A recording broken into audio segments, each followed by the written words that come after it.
नमस्कार, बहुत स्वागत है आप सभी का। आप देख रहे हैं न्यूज इंडिया, आपके साथ मैं हूं मनीषा शर्मा। आज बात करेंगे यूरेनियम मिस्ट्री के बारे में। दरअसल इजराइल ईरान जंग के बीच अमेरिकी राष्ट्रपति डोनाल्ड ट्रंप ने मंगलवार सुबह सीजफायर का ऐलान किया। हालांकि ये कुछ घंटों में ही टूट गया। सीजफायर शुरू होने के करीब 2.5 घंटे बाद ही ईरान ने इजराइल पर 6 बैलिस्टिक मिसाइल दाग डाली। इजराइल ने भी फिर ईरान पर जोरदार पलटवार किया। अब इन सब के बीच तेहरान में कई रडार टावर को भी निशाना बनाया गया। हालांकि इसके बाद दोनों ओर से शांति कायम है, दोनों तरफ एक दूसरे पर हमला नहीं कर रहे हैं, लेकिन सवाल कई सारे हैं। सवाल ये उठता है कि कितने दिन। ऐसा इसलिए भी कहा जा सकता है क्योंकि न्यूयॉर्क टाइम्स की एक रिपोर्ट ने पूरी दुनिया में खलबली मचा दी है। दरअसल इस रिपोर्ट में ईरान के यूरेनियम संवर्धन का जिक्र किया गया है। रिपोर्ट में ये बताया गया है कि अमेरिका के बंकर बस्टर बम से हमले से पहले ईरान ने 400 किलो यूरेनियम को फोर्डो न्यूक्लियर संयंत्र से हटा लिया था, उसे शिफ्ट कर लिया था। इस यूरेनियम को किसी सीक्रेट जगह पर पहुंचा दिया गया है। अमेरिका ने 6 बंकर बस्टर बम को ईरान के 3 परमाणु प्लॉटों पर गिराया था। ये गायब हुआ यूरेनियम पर ईरान के लिए फायदेमंद हो सकता है। ईरान इसकी मदद से मोल भाव कर सकता है। अब ये यूरेनियम अगर 90% तक संवर्धन कर लिया जाता है तो उससे परमाणु बम भी बनाया जा सकता है। इस रिपोर्ट के बाद अब अमेरिका और इजराइल दोनों के दावों की हवा टाइट हो गई है। ट्रंप ने अमेरिकी अटैक के बाद ये बताया था कि ईरान के न्यूक्लियर प्लांट्स को और न्यूक्लियर साइट्स को तबाह कर दिया गया है। वहीं नेतन्याहू ने भी अब सीजफायर के दौरान ये कहा था कि युद्ध में इजराइल का मकसद पूरा हो चुका है। तो वहीं ईरान ने यह दावा किया था कि अमेरिकी हमले से उसके परमाणु प्रोग्राम को ज्यादा कुछ नुकसान पहुंचा नहीं है। और अब जिस तरह न्यूयॉर्क टाइम्स ने रिपोर्ट छापी है, उससे कहीं ना कहीं अमेरिका और इजराइल के माथे पर परेशानी के बल है।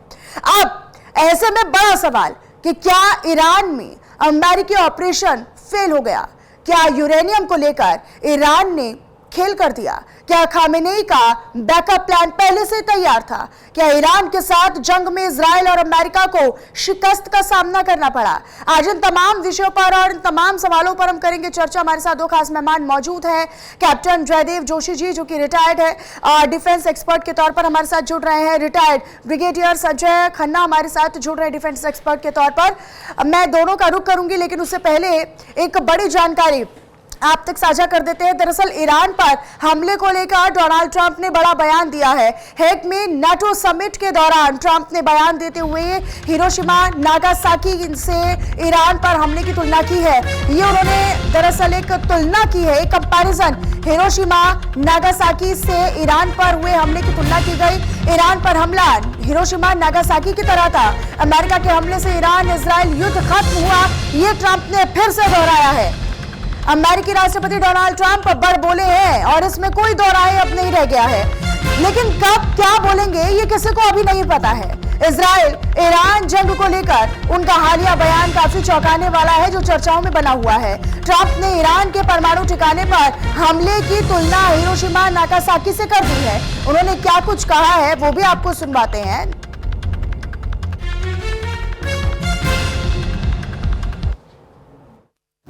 There was, but no, I don't want it. I'd like to see everything calm down as quickly as possible. Regime change takes chaos, and ideally we don't want to see so much chaos, so we'll see how it does. You know, the Iranians are very good traders, very good business people, and they got a lot of oil. They should be fine. If there was, but no, I don't want it. I'd like to see everything calm down as quickly as possible.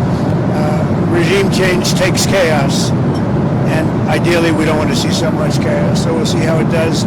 You know, the Iranians are very good traders, very good business people, and they got a lot of oil. They should be fine. If there was, but no, I don't want it. I'd like to see everything calm down as quickly as possible. Regime change takes chaos, and ideally we don't want to see so much chaos, so we'll see how it does. You know, the Iranians are very good traders, very good business people, and they got a lot of oil. They should be fine. If there was, but no, I don't want it. I'd like to see everything calm down as quickly as possible. Regime change takes chaos, and ideally we don't want to see so much chaos, so we'll see how it does. You know, the और अब देख लीजिए, दरअसल अब cease fire पर दरअसल Iran ऐसा देश है जो सरेंडर नहीं करता है, ये ईरान ने कहा है। अब आपको बताते हैं, जहां पर इसको लेकर इतिहास की जानकारी वो ईरान को बेहतर जानते हैं। ईरान ने साफ तौर पर कह दिया है कि जिसको ईरान की जानकारी, ईरान के इतिहास की जानकारी है, वो इसे बेहतर तरीके से समझता है, बेहतर तरीके से जानता है। इसके अलावा ईरान अनुचित आक्रामकता का जवाब देगा, ये साफ तौर पर कहा गया है। इसके अलावा आपको बताएं, जहां अभी तक युद्ध विराम पर कोई समझौता नहीं हुआ, ये ईरान ने फिर से कहा है। और ये ईरान का स्टेटमेंट है कि अभी तक कोई औपचारिक समझौता नहीं हुआ है। अगर इजराइल हमने रोकता है तो फिर हमारा भी हमला रुक सकता है। देश की रक्षा के लिए खून की आखिरी बूंद तक तैयार है। आखिरी मिनट तक ईरान का मिलिट्री ऑपरेशन जारी रहेगा और दुश्मन को करारा जवाब भी दिया जाएगा। ईरान के यानी हमारे बहादुर सैनिकों ने दुश्मन को करारा जवाब दिया। ये ईरान का पक्ष जो था वो हमने आपको बताया है। अब आपको थोड़ी देर में हम सीज फायर पर इजराइल का भी हम पक्ष बताएंगे, लेकिन ये काफी महत्वपूर्ण हो जाता है कि आखिरकार अब ईरान क्या कह रहा है, इजराइल क्या कह रहा है अपने पक्ष में। इजराइल ये कह रहा है कि हमने जो था ईरान में अपने जो एटमी न्यूक्लियर प्लांट्स थे उनको हमने तबाह करने का काम किया, उनको हमने नष्ट करने का काम किया। हालांकि ईरान इससे बिल्कुल नकार रहा है।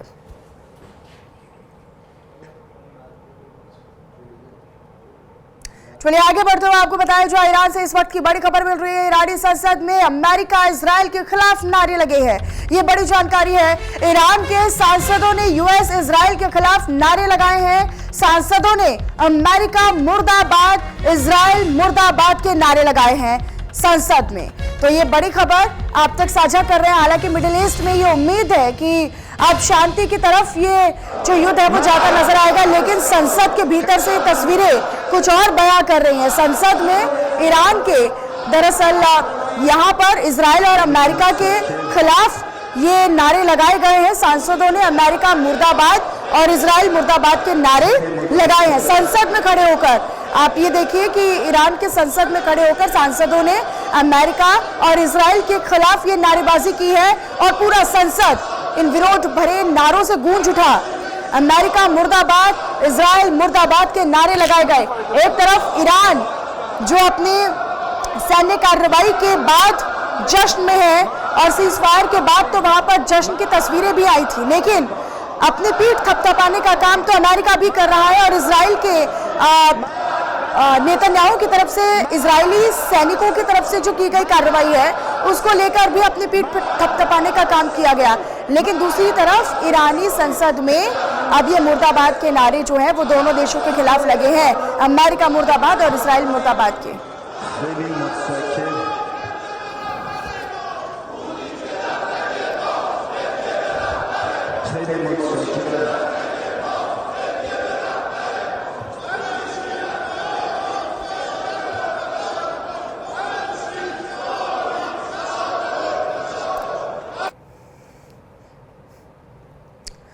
तो ये तस्वीरें आपने देखी कि किस तरीके से ईरान में सांसदों ने अमेरिका और इजराइल के खिलाफ नारेबाजी की। आप जान लीजिए, खामेनेई ने 2 टूक भी दे दी है। ईरान में अमेरिका और इजराइल का मिशन जो है वो फेल हो चुका है। अब ईरान में अमेरिका और इजराइल का मिशन फेल होने के बाद ईरान ने पहले ही प्लांट से जो यूरेनियम मटेरियल है उसको शिफ्ट कर लिया था। यूरेनियम को लेकर हमारा मिशन अब भी जारी है, यानी जो न्यूक्लियर प्रोग्राम है वो हमारा अब भी जारी और आगे भी जारी रहेगा, ये कह दिया गया है ईरान की ओर से। खामेनेई ने 2 टूक कह दिया है। अब ईरान ने दुश्मनों को हार मानने पर मजबूर किया, घुटने टेकने पर मजबूर किया, ये खामेनेई कह रहे हैं।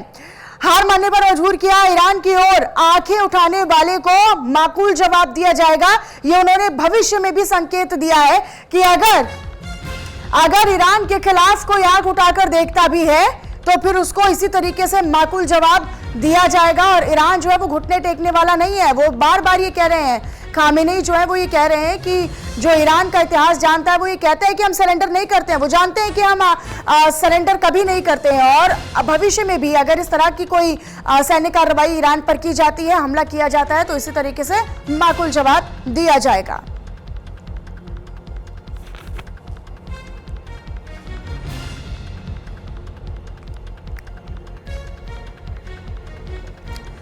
तो देखिए ये तस्वीरें भी हमने आपको दिखाई जहां पर अमेरिकी संसद में दरअसल ईरान की संसद में सांसदों ने अमेरिका और इजराइल दोनों के खिलाफ मुर्दाबाद मुर्दाबाद के नारे लगाए हैं। तो एक तरफ देखिए हमारे साथ दो खास मेहमान भी जुड़े हुए हैं। Captain Jaydev Joshi ji defence expert के तौर पर हमारे साथ जुड़ रहे हैं और retired brigadier Sanjay Khanna ji defence expert के तौर पर हमारे साथ इस चर्चा में शामिल हो रहे हैं। सबसे पहले मैं जोशी साहब आप ही का रुख कर लेती हूँ। जोशी साहब, क्योंकि हमने ये तस्वीरें भी देखी है और इन तस्वीरों के साथ हम शुरुआत कर लेते हैं जयदेव जी, क्योंकि जिस तरीके से ईरानी संसद में अमेरिका और इजराइल के खिलाफ जमकर नारेबाजी हो रही है, इससे एक बड़ा मैसेज भी ईरान देना चाह रहा है। खामेनेई तो दो टूकी कह चुके हैं कि माकूल जवाब तो आने वाले समय में भी दिया जाएगा, तो हमें कम ना समझिए। जी डेफिनेटली अभी जो वर्ल्ड फॉरेन में अफेयर्स में या फिर जो कुछ भी चल रहा है दुनिया में, इस चीज को देखने के बड़े सारे अलग अलग पॉइंट ऑफ व्यूज हो सकते हैं। एक पॉइंट ऑफ व्यू ये भी है जहां पे इस पूरे युद्ध विराम जो हुआ उसको सेलिब्रेट किया जा रहा है। एक ये भी है कि ये पूरे युद्ध विराम के ऊपर प्रश्नार्थ लगाने वाली लॉबी है। साथ ही में जैसे हमने भी अपने प्रोग्राम को भी नाम दिया था और ये कि यूरेनियम मिस्ट्री, तो इन तीनों लोकेशंस के ऊपर कितने मजबूती से अमेरिका ने स्ट्राइक किया और इन स्ट्राइक की कारगरता क्या थी, इसके ऊपर भी सवालिया निशान है। And add to it President Trump 2 से 3 बार ये बोल चुके हैं, 3 न्यूज आउटलेट्स बोले या 3 न्यूज प्लेटफॉर्म्स का नाम लेते हुए, द न्यूयॉर्क टाइम्स, MSNBC और CNN का नाम लेते हुए स्कम ऐसे एक डिरोगेटरी शब्द का भी उपयोग कर चुके हैं। और इन सब हालात में ईरान और ईरान की संसद में दिखाए जाने वाले ये सारे दृश्य, ये विरोध, ये यही दिखा रहा है कि all is still not well. अभी भी वह हालात वहां पे हम ये नहीं कह पाएंगे कि ठीक चल रहे हैं या फिर एवरीथिंग हैज बीन नॉर्मलाइज्ड, या फिर इस पूरे वॉर मॉन्गरिंग, अब तो वॉर मॉन्गरिंग क्या स्ट्राइक्स भी हो चुकी है, तो वॉर मॉन्गरिंग से भी आगे बढ़ चुके हैं। तो इन स्ट्राइक्स की कारगरता क्या रही है, क्या अब कोई भी सीज फायर के अंडरस्टैंडिंग्स, कोई भी ट्रीटीज, कोई भी चीजें क्या ऐसे ही पावर से डिसाइड होगी? उस एक एक्सप्रेशन को अगर हम थोड़ी देर के लिए बोरो करें और वो बात करें जो नेतन्याहू ने कही थी अमेरिका के स्ट्राइक करने के बाद कि first comes strength then comes peace, कि पहले ताकत आती है फिर शांति आती है, तो पहले यही था पर वो डेटरेंट था, अब हम उसको यूज करने लगे हैं। तो क्या इस लड़ाई और ऐसी हालात के तरफ ही पूरी दुनिया बढ़ रही है? ये सब सवाल हमारे सामने हैं। बट डेफिनेटली जो आपने कुछ बातें की, कुछ सवाल किए, उसके ऊपर से अगर जवाब देना है तो यही कह सकते हैं कि डोनाल्ड ट्रंप अभी इस तरीके की एक इंटरनेशनल डिप्लोमेसी की तरफ आगे बढ़ रहे हैं जहां पे माइट इज राइट, सत्ता और शक्ति को ही सलाम है। डिप्लोमेसी जो हो रही है वो कुछ अजीब तरीकों से हो रही है। हाँ। और इन सारी लेकिन इस मिस्ट्री पर भी बात करना बहुत जरूरी है जोशी साहब कि आखिरकार ये यूरेनियम मिस्ट्री क्या है। मतलब यूरेनियम गया तो गया कहाँ, जो 400 किलो का यूरेनियम था वो कैसे ईरान ने कहाँ शिफ्ट किया हुआ है, उसकी भनक देश में ना इजराइल को लग रही है और अमेरिका को लग रही है। अमेरिका कहता है कि हमने फोर्डो, नितांज और इस्फहान जैसे तमाम न्यूक्लियर साइट्स को तबाह किया, ऐसी बॉम्ब से, बस्टर बॉम्बर से हमने अटैक किया जो 300 फीट गहरे तक आप निशाना उसका बना सकते हैं। लेकिन उसके बावजूद भी अगर वहां पर यूरेनियम मटेरियल को शिफ्ट किया गया तो यानी कि पहले से ही एक जाल बिछाया गया या फिर एक भ्रम में रखा गया कि हाँ हम यहां से शिफ्ट कर देते हैं, लेकिन दुनिया को लगे तो लगे अब वो अटैक यहीं पर करेंगे क्योंकि दुनिया को पता है कि 3 न्यूक्लियर साइट्स कहां पर है। मैं संजय खन्ना जी का रुख कर लेती हूँ। संजय खन्ना जी, ये यूरेनियम गया तो गया कहां? ये यूरेनियम मिस्ट्री जो है अब वो एक बड़ा प्रश्न चिन्ह खड़ा करती है कि आखिरकार ये 400 किलो का यूरेनियम मटेरियल कहां गया जिसमें क्षमता है 10 परमाणु बम बनाने की? देखिए ये जो फोर्डो है ये इनका मेन जो न्यूक्लियर साइट है ईरान का, और पूरी चर्चा जो है यहीं पे हो रही है। ये सबसे फोर्टिफाइड, सबसे ही टारगेटेड जो अमेरिका के और इजराइल के जो टारगेट में था, ये बाकी तो थे ही थे नातांज और इफ्सान, बट ये सबसे ज्यादा था क्योंकि यहाँ पे ये समझा गया था और जो भी इंटेलिजेंस रिपोर्ट्स आई थी कि यहाँ का यूरेनियम जो है 60% जो है इनरिच हुआ पड़ा है। जबकि पीसफुल पर्पसेस, देखिए दो यूरेनियम जो है दो पर्पसेस के लिए इस्तेमाल किया जाता है, या तो पीसफुल पर्पसेस के लिए या फिर डिफेंस के लिए। तो अगर आपको पीसफुल पर्पसेस के लिए इस्तेमाल करना है तो 3-3.5% जो है इनरिचमेंट के साथ आप उसको पीसफुल पर्पसेस एनर्जी में इस्तेमाल कर सकते हैं, और चीजों में इस्तेमाल कर सकते हैं, मेडिसिन फील्ड में इस्तेमाल कर, मेडिसिन की फील्ड में थोड़ा सा ज्यादा रिफाइनमेंट चाहिए होती है। बट अगर 60% का पता चला तो इसका ये मतलब था कि ईरान जो है वो अपने आप को न्यूक्लियराइज कर रहा था मिलिट्री पर्पसेस के लिए। अटैक तो हुआ है, इसमें कोई शक नहीं है। B2 बॉम्बर्स गए हैं, उन्होंने GBU-57 बॉम्ब भी गिराए हैं और 6 बॉम्ब गिराए हैं, और दूसरी जगह जो है और भी बॉम्ब गिराए हैं। तो टारगेट तो हुआ है, और सैटेलाइट इमेजरी से जो है वो ये पता चलता है कि वहां पे डैमेज बहुत हुआ है। अब ये सबसे बड़ा प्रश्न मार्क ये है कि वहां पे वो यूरेनियम है या नहीं है। देखिए इसकी दो राय चल रही हैं दुनिया में। एक तो ये बोला जा रहा है कि ईरान जैसे बोल रहा है कि उन्होंने 15-16 जो है ट्रक्स लगाई थी और ये यूरेनियम को शिफ्ट कर दिया, और सैटेलाइट की उन्होंने फोटो भी भेजी, दिखाई पूरी दुनिया को। पर क्या उसमें यूरेनियम गया या नहीं गया उसकी पुष्टि कौन करेगा? उसका प्रूफ कहाँ है? नहीं, लेकिन फिर ईरान कैसे कह सकता है सर कि हम इस न्यूक्लियर प्रोग्राम को जारी रखेंगे? वो ये कैसे कह सकते हैं फिर, अगर उनके पास अगर यूरेनियम मटेरियल है ही नहीं, अगर वो नष्ट ही हो चुका है, तो फिर वो कैसे कह सकता है ईरान ये? नहीं, एक सेकंड, थोड़ा मुझे ये खत्म करने दीजिए। तो ये 15-16 ट्रक्स तो नहीं चाहिए ना 400 किलो यूरेनियम शिफ्ट करने के लिए। तो ये बहुत ही अचंभे वाली बात है और बहुत ही शक करने वाली बात है। और अपनी तरफ से तो ईरान ये बोल रहा है कि हमने वहां से निकाल दिया। अमेरिका और अमेरिका और इजराइल बोलते हैं कि जी वो वहीं पे था, इसीलिए हमने उसको टारगेट किया है। अब मुद्दा ये है कि गया कहां। बिल्कुल सही बात आपने कही। ये सिर्फ ईरान को तो पता है कहां गया होगा, पर अमेरिका, इजराइल, रशिया भी, मैं आपको बताना चाहूंगा कि रशिया भी चिंतित होगा, क्योंकि ये अब अगर तो ये एक होता है न्यूक्लियर टेररिज्म, एक शब्द है। अब ये कहीं टेररिस्ट के पास चला गया तो ये तो बहुत ही विश्व के लिए चिंता वाली बात है। और वो किस टेररिस्ट ऑर्गेनाइजेशन के पास गया है वो भी पता नहीं है। तो वो रशिया के अगेंस्ट इस्तेमाल हो सकता है।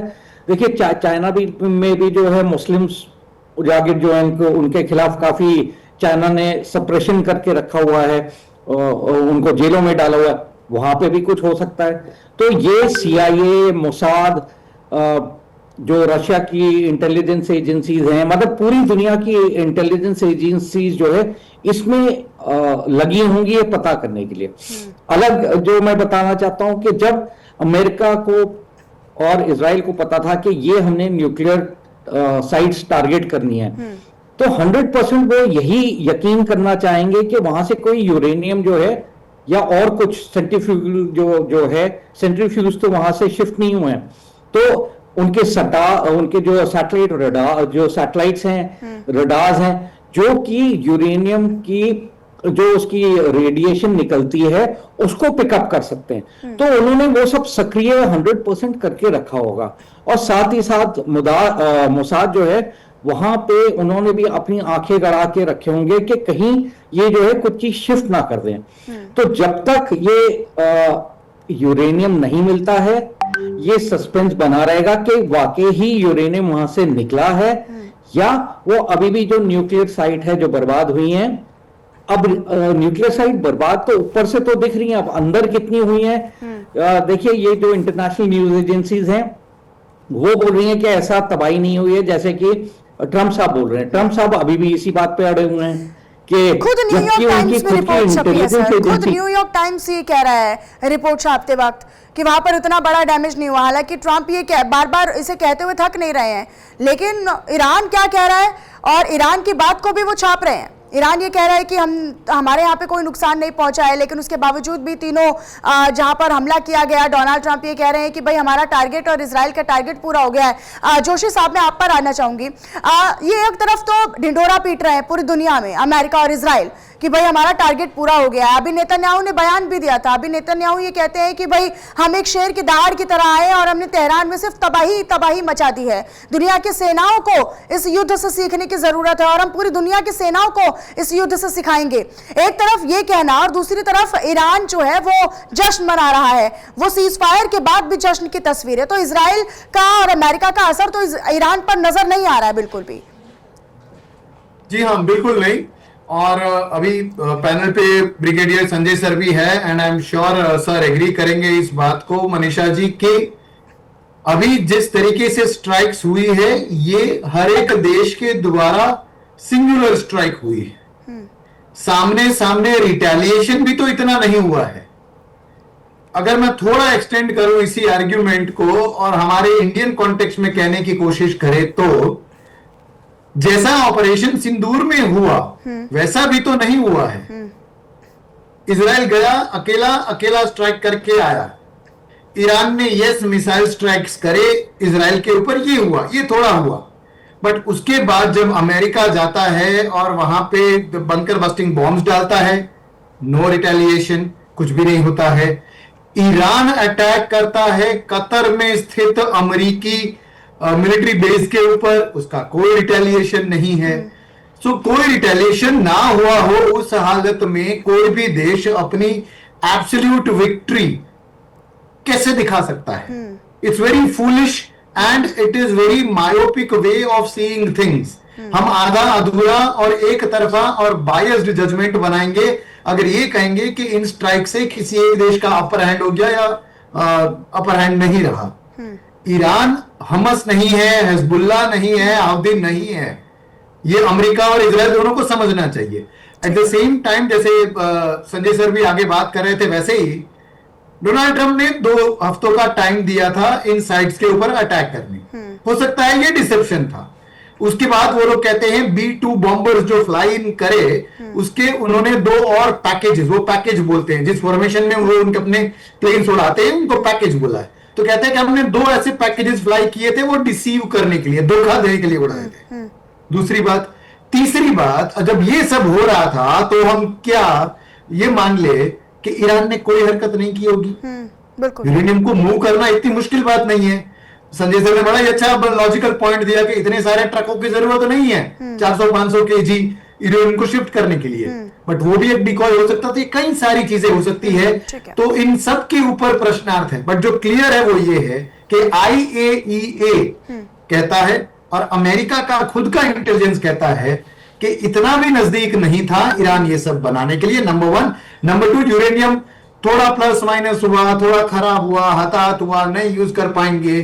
फिर भी उससे ज्यादा सिनिस्टर, उससे ज्यादा खतरनाक बात यह है कि अगर उससे एटॉमिक बॉम्ब बनाने की क्षमता ईरान ने हासिल कर ली है तो वो क्षमता कहीं नहीं जाएगी। बिल्कुल, आज नहीं तो कल वो क्षमता से वो कर लेंगे। Number 1 technical know how. Number 2, अगर उनके इरादे नहीं बदलते हैं तो आज नहीं तो 5 साल बाद वो कर लेंगे। बिल्कुल, क्योंकि ये तो कह दिया है, अब दुनिया ने देख लिया है इसके खिलाफ। अब इससे ज्यादा जंग का और क्या ही वो सामना कर सकता है ईरान। अब ईरान ने इसका भी अगर सामना कर लिया है तो वो तो एक सेल्फ बूस्ट हो गया है कि अब तो हम बना के ही रहेंगे, अब तो वो प्रोग्राम जो है वो जारी रहेगा। खामनी तो 2 टूक कह रहे हैं कि ईरान जो है वो झुकने वाला नहीं है। ठीक है, आप दोनों खास मेहमान हमारे साथ बने रहिएगा। चर्चा और बात इसी मुद्दे पर हो रही है कि आखिरकार अब यूरेनियम मिस्ट्री बनकर रह गया। अब यूरेनियम अगर शिफ्ट हुआ तो कहां हुआ और किस तरीके से इसमें अमेरिका या फिर ट्रंप की भूमिका अब आने वाले समय में देखने को मिलेगी, इसी पर हम लगातार चर्चा कर रहे हैं। हमारे साथ दोनों खास मेहमान बने हुए हैं। जयदेव जोशी जी, अब आपका रुख करते हुए, क्योंकि हम लगातार ये कह रहे हैं कि अब ट्रंप जो है वो एक सत्ताधारी की तरह या फिर एक राष्ट्रपति की तरह बिहेव नहीं कर रहे हैं। वो उनकी बातें ऐसे नहीं लग रही हैं। अब उनकी बातें एक बड़े ही बिजनेसमैन की तरह या फिर एक कंपनी के CEO की तरह उनकी बातें लग रही हैं। वो अब ट्रेड पर आ गए हैं। वो ये कह रहे हैं ईरान के पास तो बहुत तेल है। क्या अब उनका जो फोकस है वो बिजनेस की तरफ या फिर ट्रेड को आगे बढ़ाने का है? क्योंकि अब तो कुछ हाथ नहीं लगा है। आप क्रेडिट भले ही दुनिया भर में ले लीजिए, जब तक ईरान मानेगा नहीं, जब तक दुनिया मानेगी नहीं, आप उस क्रेडिट का क्या करेंगे? भले ही आप उस सीज़फायर का मेडल पूरी दुनिया में अपने गले में डालकर घूमते रहिए।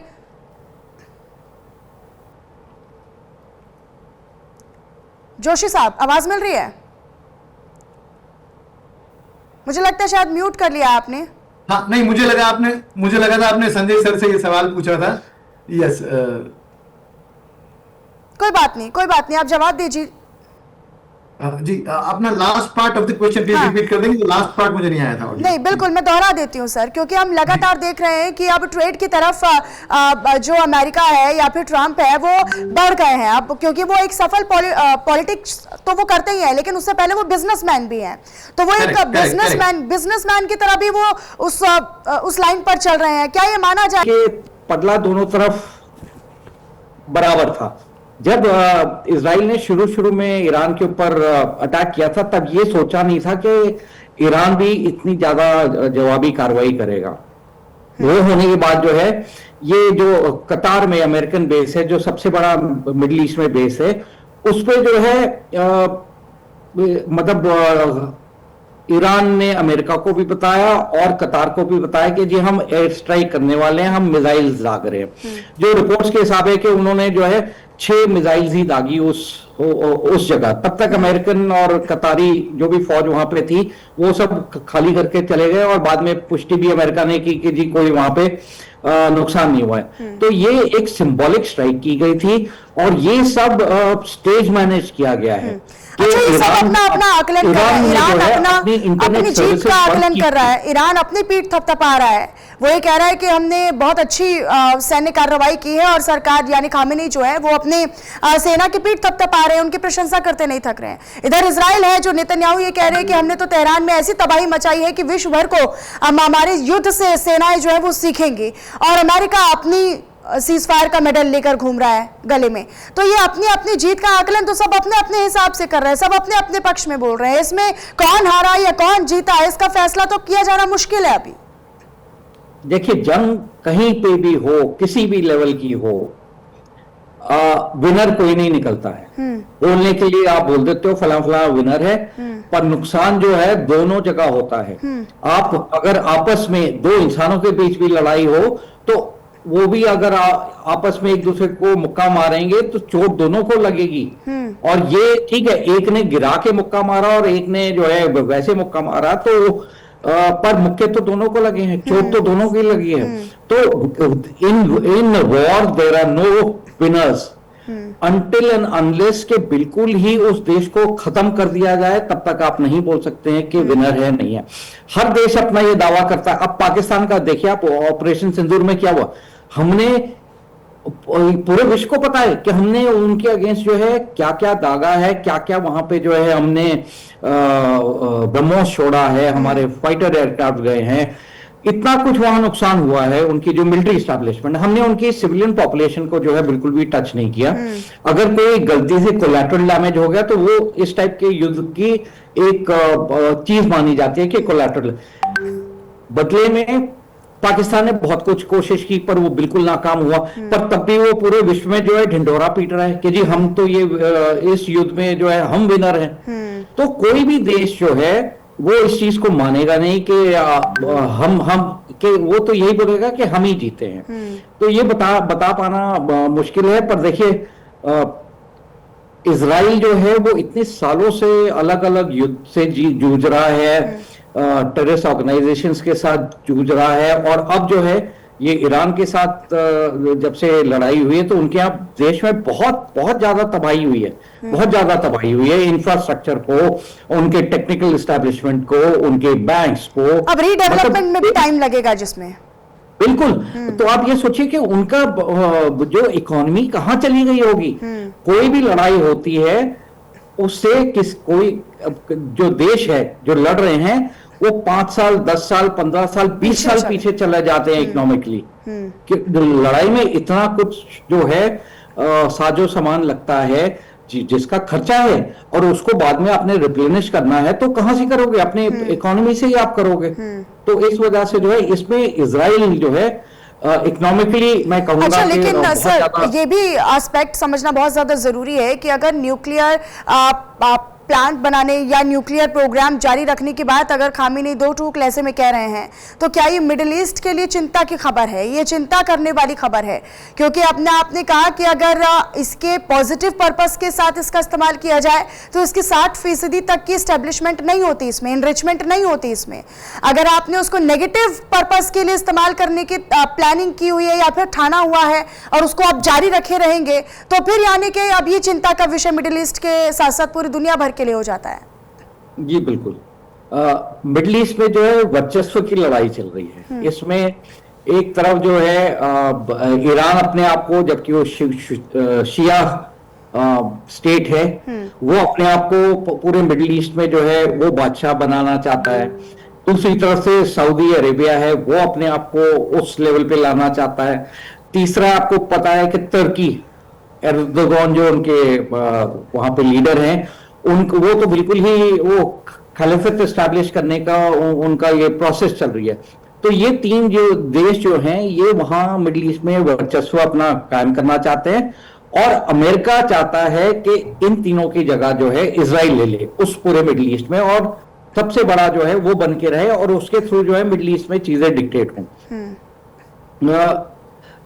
मिडिल ईस्ट की सिचुएशन बहुत ही कॉम्प्लेक्स है, क्योंकि वहां पे जितने ये शिया सुन्नी देश हैं या आपस में भी because of oil, because of other natural resources, वहां आपसी भी देशों में जो है जो मुस्लिम देश है उनमें आपस में लड़ाई होती रहती है। कभी ना कभी मतलब छोटी मोटी जंग छिड़ी रहेगी। वहां टेररिस्ट ऑर्गेनाइजेशन आप देखें कि कितनी उत्पन्न होगी, कितनी ज्यादा सक्रिय भी हैं।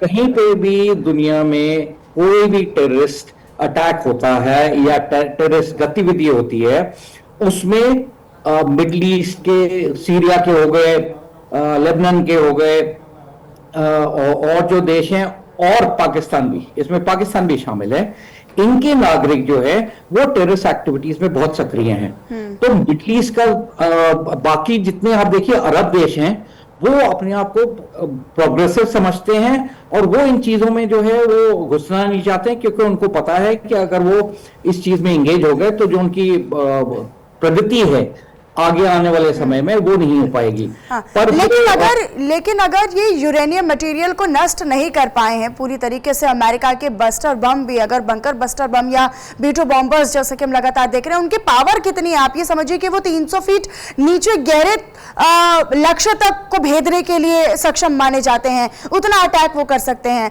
तो क्या ये अमेरिका के लिए एक नेगेटिव नैरेटिव सेट नहीं हुआ है मिडिल ईस्ट समेत पूरे दुनिया भर में, कि आपने तो दावे किए, आपने तो 6 बम भी दाग दिए, लेकिन आपके बम का क्या फायदा, आपके बस्टर बम का क्या फायदा जब आपने टारगेट ही गलत चूज किया तो, या फिर आपको टारगेट के बारे में जानकारी जब नहीं थी तो?